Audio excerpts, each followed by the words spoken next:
my gosh, it's Friday, and you know what that means. It's time for your weekly edition of Travel Grunt. Yay! I'm your host, Zac Wilson, and I need a vacation.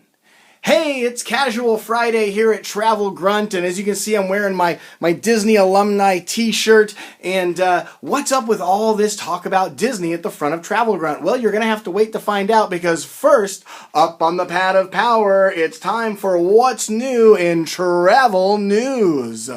Well, here we have the European Union as set to let vaccinated United States tourists visit this summer, but we're awaiting an official timeline. So they're just putting together their vaccination passports and how all their digital health is going to be taken care of. But we are looking forward for U.S. travelers to return to Europe this summer, maybe mid to late July, and that is very exciting.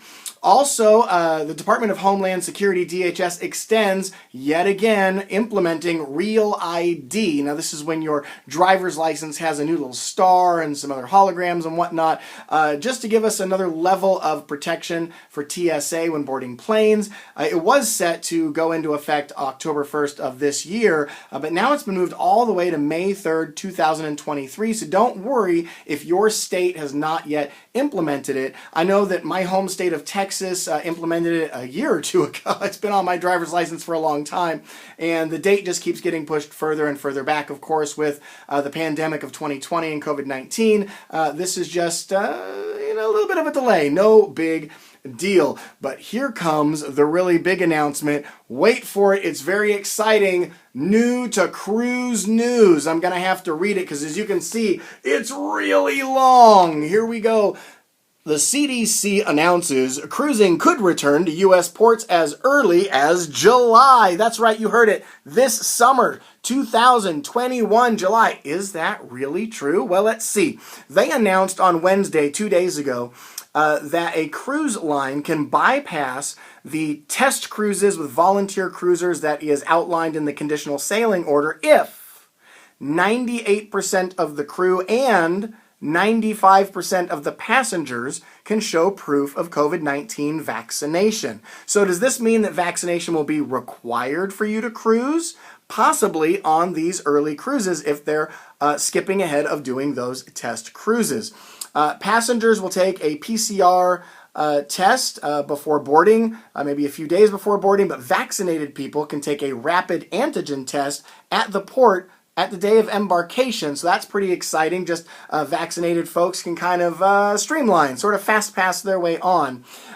Exposed and sick passengers, very interesting question. What happens if you go on a cruise and maybe you do get exposed to COVID-19? Maybe you do have a cough. Maybe you do have a fever. When you get back to the port, what happens? Well, the CDC has said that upon return, if you had gone to the port by car, then you would simply get in your car and drive home.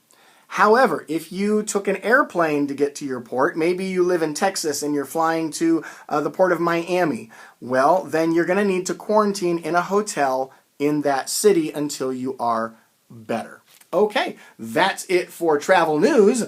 What's next on the pad of power? Hey, Zac, what are you daydreaming about? I don't know. What am I daydreaming about? I'm daydreaming about, speaking of cruise lines, the new Disney Wish cruise ship coming up. Now, I'm going to go ahead and spend a little time today on my happy iPhone, and there's this photo I want to show you. Now, there's been some videos released on YouTube. I encourage you to check them out, especially the ones that are official from Disney Cruise Line and Disney Travel Company. But here's a picture that came through the Disney Travel blog. It says, Disney Cruise Line unveils dazzling new design concept for the Disney Wish. We're going to talk about this for a second, but let's just get a nice, pretty view of the main foyer there. Now, it's a little hard to see in this photo, so I encourage you to Google it and check it out. But here's the idea, and I love the design concept. So, if you go to Disneyland, what's the first thing that you see when you walk in? Of course, it's Sleeping Beauty's castle. And when we go to Walt Disney World in Florida, we go to the Magic Kingdom Park, and of course, the beautiful Cinderella's castle. And as you go around the world, whether it be in Paris, Tokyo, China, all of the Disney theme parks have showcased some amazing castle. Well, Disney Cruise Line thought, we shouldn't be left out. So we're going to have a castle at sea, and the entire concept of the Disney Wish is a floating castle. It's inspired, of course, by Cinderella, and even the big chandelier in the foyer is got this sort of spinning spiral that's supposed to represent the magic of Bibbidi Bobbidi Boo when her dress is taking form. And so it's just the Disney Wish's original name was called the Enchantment, and so that's the whole theme of the ship. I cannot wait for it to get ready for us to go sailing on. That's going to be incredible, and that's what I'm daydreaming about. A return to cruising with or without vaccination, and of course, the Disney Wish. What's next on the Pad of Power? Ooh, it's time for our snout out.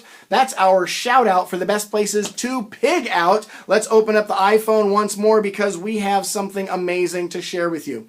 The reason I say it this way, and let me go ahead and get this pulled up, is that an article came out recently for the best bites at Walt Disney World.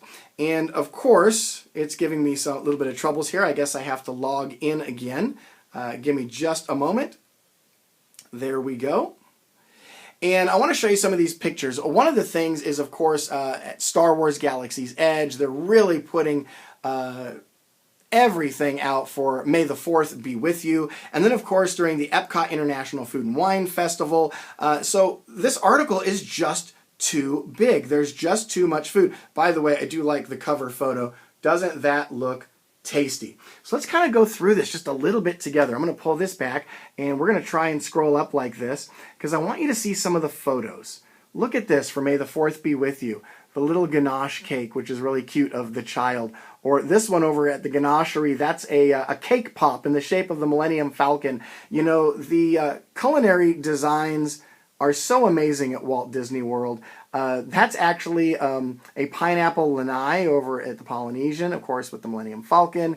And as we go through some of these, I mean, check it out. Those are churros with little holders to make them look like lightsabers. It just doesn't get any cooler than that. The attention to detail and the storytelling is amazing. If we scroll down, we can see some of the libations that you might find over at Oga's Cantina, which is really, really cool. I like the little Darth Maul treat there. As I read through some of these, I just want to kind of skip ahead. Let's take a quick peek here. At Beaches and Cream Soda Shop at Disney's Yacht and Beach Club Resort, one of my favorite places, get the kitchen sink sundae. If you've never had it, it literally has everything except maybe even the kitchen sink. It is spectacular. But the Taste of Epcot International Flower and Garden Show through July 5th has some incredible bites. Now, one of the things that I think is fun is at breakfast time, you've got to have not just your Mickey waffle, but your Mickey-shaped scrambled egg or quiche, which is a lot of fun. And of course, if you want your ice creams and your burgers, of course they have those, which is really exciting. And it's amazing what they go through. Now, this one, the orange slushy topped with vanilla soft serve, that looks delicious. I guarantee you all the confectionery delights at Magic Kingdom and throughout Walt Disney World Resort are fantastic. Some of these, the gelati in a waffle cone, sorbet in a waffle cone, gelati floats, etc. These are just to die for. Of course, I love anything chocolate. It's just amazing. When you go to Walt Disney World, the dining is incredible. My favorite dinners are at Epcot because each of the restaurants in the World Showcase, most of the chefs are actually from that country here working on a work visa representing their home country. It's authentic food. You should know that when you go to China because it's not Americanized Chinese food, it is Chinese food. The Japanese hibachi grill is to die for. The everyday is Oktoberfest at the German Beer Garden is amazing. The steaks in Canada, it's so good. But believe it or not, one of my favorites is in Morocco. Who would have known kebabs would be so amazing? Anyways, I want to encourage you that the sweets, the treats, the food at Disney, it is a foodie's delight and paradise for sure. So we want to give a big snout out to Walt Disney World right now for their recent release of the best bites at Walt Disney World. I encourage you to look it up online. Here it is, your snout out. Thank you very much. What's next on the pad of power. You know, we always like to end every show with a travel quote, and I thought, you know, since we talked a lot about Disney travel, be it Walt Disney World or Disney Cruise Line, I do want to mention a quote from a Disney movie that I think is apropos. It is from the movie Pocahontas, where Pocahontas says, "If you walk in the footsteps of a stranger, you'll learn things you never knew you never knew."